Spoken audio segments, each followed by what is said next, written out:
Hello, everyone. Welcome back. Hope you had a good weekend. We are Odile and Steve Remitt, founders of the Remitt Method, and we help coaches and entrepreneurs who know that they have immense value to give to the world and that they can help so many people to overcome their doubts and fears that have been holding them back from reaching their potential so that they can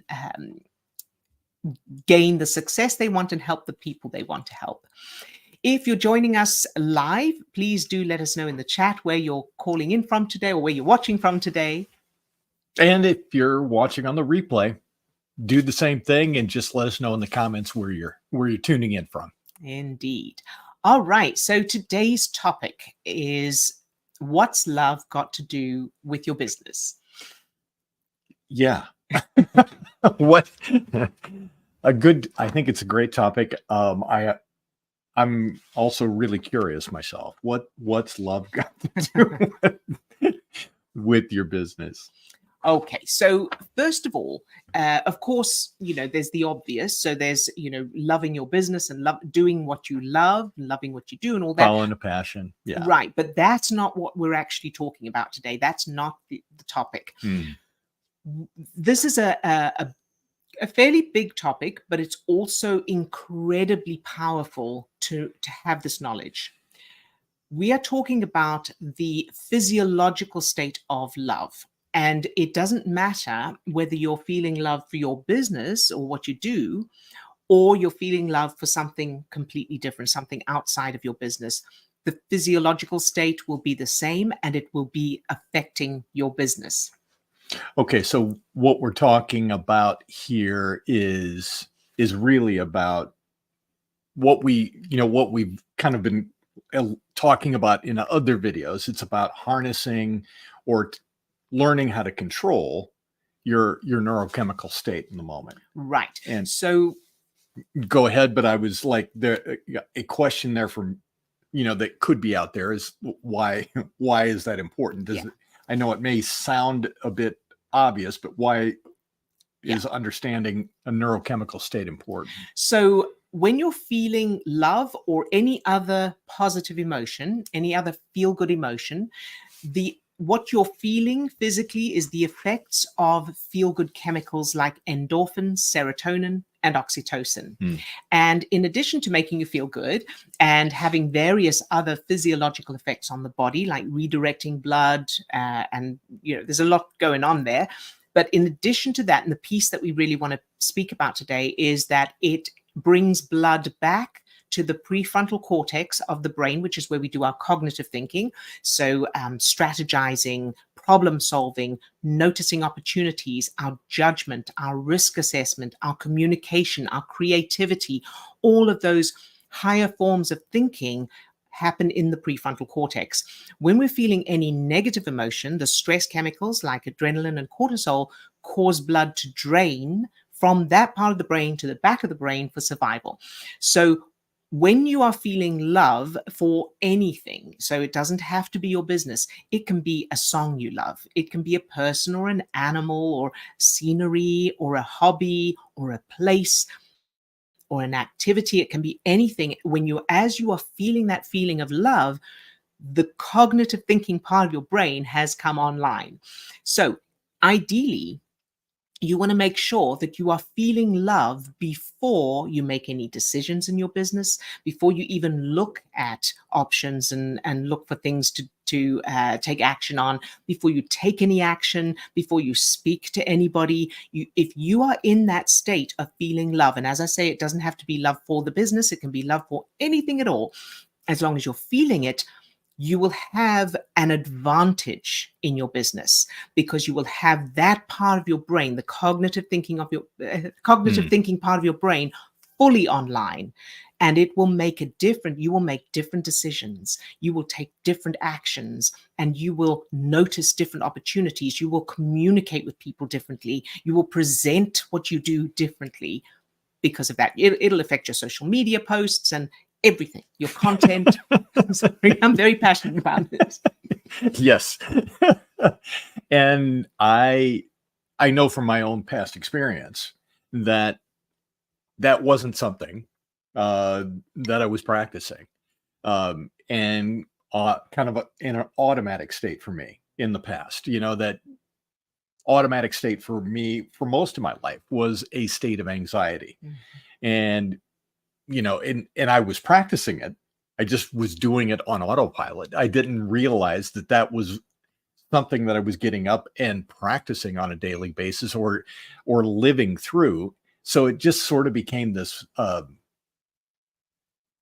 perpetual state that I was in, and recognizing that filter, everything that I was seeing the world through was through that lens of anxiety.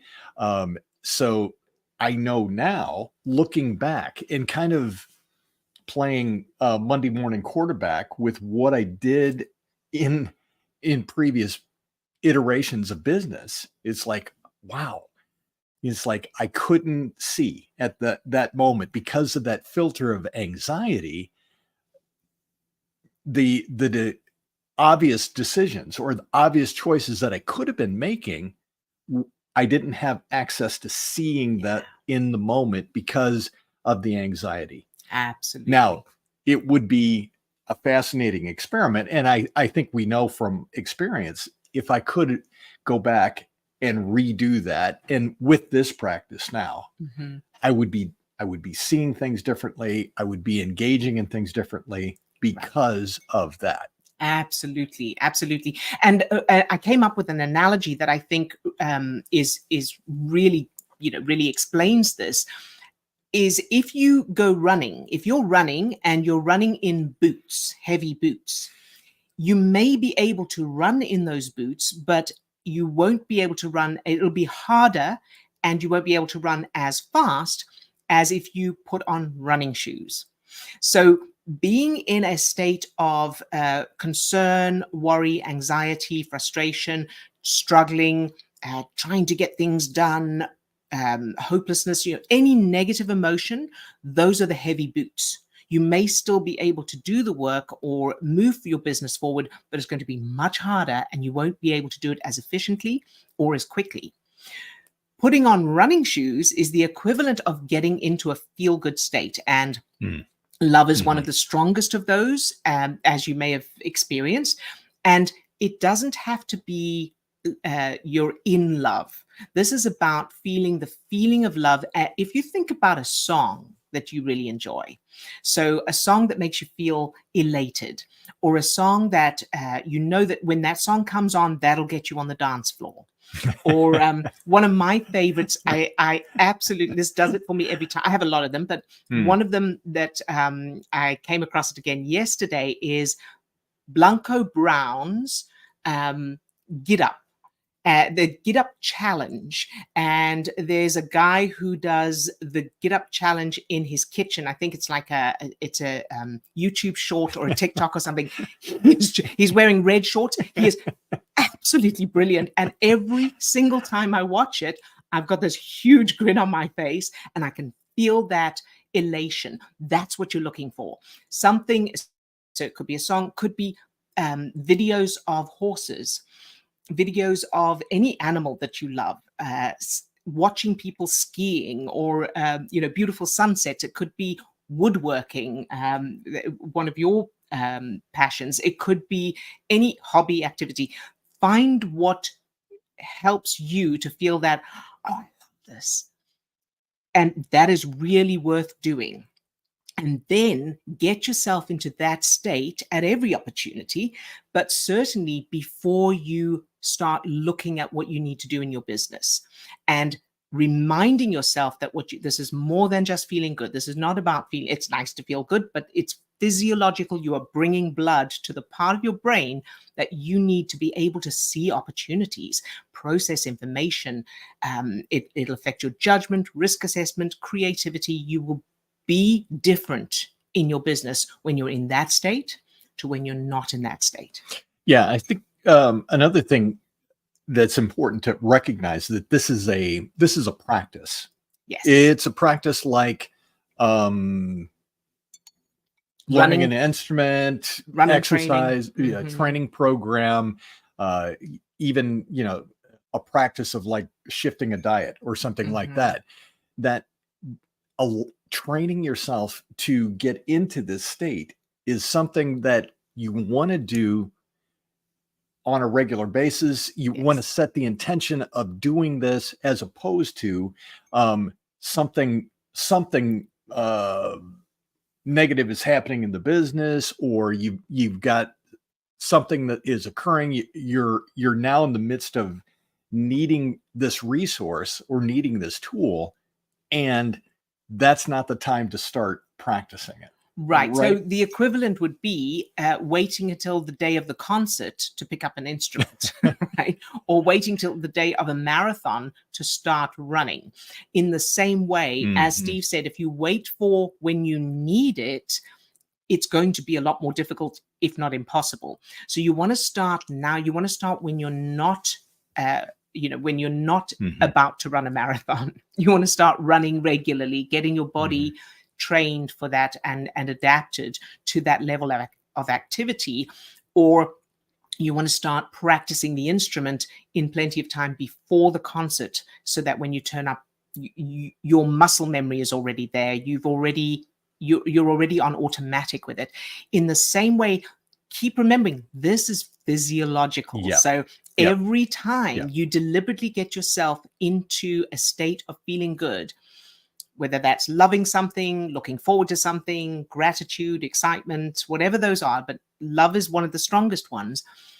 Every time you do that deliberately on purpose, you're making neural connections in your brain on purpose, just as you would learning an instrument, just as you would starting to get into physical training. And the more you do that when you don't need it, the easier it is, because you're building that ability, building those neural connections, building those neural networks. Then when you do need it, so when you do feel worried, when there are challenges, it'll be easier and it'll be more effective and more powerful, because your brain and body will already be conditioned for it. Yeah, I think that that's a really key point, is that, because of the way that we, in popular culture, society, we talk about love, it's these esoteric kind of things. It's like we experience love, and we have poetry, and we talk about it, and it seems kind of etherical or whatever. But really, the way that we're talking about this, harnessing this, it is changing brain structure. And this is the reason for doing that. Just like living in a state of anxiety was doing exactly the same thing. And that was like running in the boots. It was a detriment to my ability to think clearly, strategize, etc. And now doing this is slipping on the running shoes and being able to move more freely through life. Right. More freely, easier, faster, all of those things. Yes. Absolutely. And so some ideas then to get yourself into that state. So first of all, for a long-term solution, so, you'll have noticed that not everybody feels the same way about their business. Not everyone feels stressed. Not everyone is worried about the same things. Not everyone responds to challenges in the same way. What determines the difference between different people, and one person who has natural confidence and another person who is very self-conscious or anxious, is the unconscious references that the brain is referring to. And that's a very big topic. And we go into it in the free masterclass that we've created for you. So you can register for that. Glasses. You can register for that. The link is in the description. And made us disappear there for a moment. Sorry. There we are. We're back. So the link for that masterclass is in the description, and that'll go into, it's a free masterclass that'll go into the details of those unconscious references that form our self-image, which is what the brain is referring to determine whether we believe in ourselves, how confident we are, what we're prepared to, what actions we're prepared to take, all of that. So that's the long-term solution. What we're giving you right now is something you can use right now in the moment, in the meantime. So ideas. As soon as you're aware, you're awake in the morning, immediately think of something or someone you love or something you're looking forward to, so that you're choosing that focus, which is going to determine what chemicals are coming up for you. Listen to a song you love before you take any action in your business, make any decisions, that kind of thing. Keep reminding yourself you're putting on the running shoes. That's all. So remind you, this is not just about feeling good. This is not about, oh, listen to a song, what's that got to do with my business, or think about something I love. Yeah, that's not going to change the situation I'm in. It will, because it'll change your state, which will then open you up to other options that you cannot see from where you are right now, or when you're in that negative state, because you don't have that part of your brain online. So put on your running shoes first, then run. In other words, get into that state of feel good by thinking of something or someone you love, or listening to music you love, or an activity you love, or just taking a walk, listening to a podcast or an audio book. Get into that, put on those running shoes first, and then take the action, then make the decisions. Yeah. Another little point that I wanted to add here. So as you're hearing about some of these suggestions, solutions, maybe even the topic in general, if there is a feeling of resistance there, or a feeling of doubt, or like, I don't think this is going to work, or whatever, noticing that reaction right now, because this is literally a very simple plan, or a very simple idea to make a very profound shift in what's going on in your business. If you're feeling resistance to that, that's a great thing to notice. And that is what we're going to go into a lot more depth in the masterclass. But it's understanding that that's what's happening in the background. The machinery of this unconscious mind is happening in the background, and you're feeling that resistance, which again is one of those effects, or it's the effect of the running in boots, or running with carrying a ball and chain, or walking through quicksand or something. It's just slowing us down, and we don't even recognize that this is happening at an unconscious level in the background. So because we can't see inside our brains. Absolutely. So that's why, but neuroscientists have seen inside the brain. So that's where we so so hopefully that's helpful. Was that all we had to say for today? We can take a quick look from that, but I think that we have we've covered those main points. Let us know in the comments what if these were light bulb moments for you, if you've heard this before, or if this is new to you. And of course, if you've got any questions or need clarification on anything, and if you have any suggestions for topics, let us know as well in the comments, and we will accommodate that. All right, that's it for today. We'll see you next time. Bye-bye. Bye for now.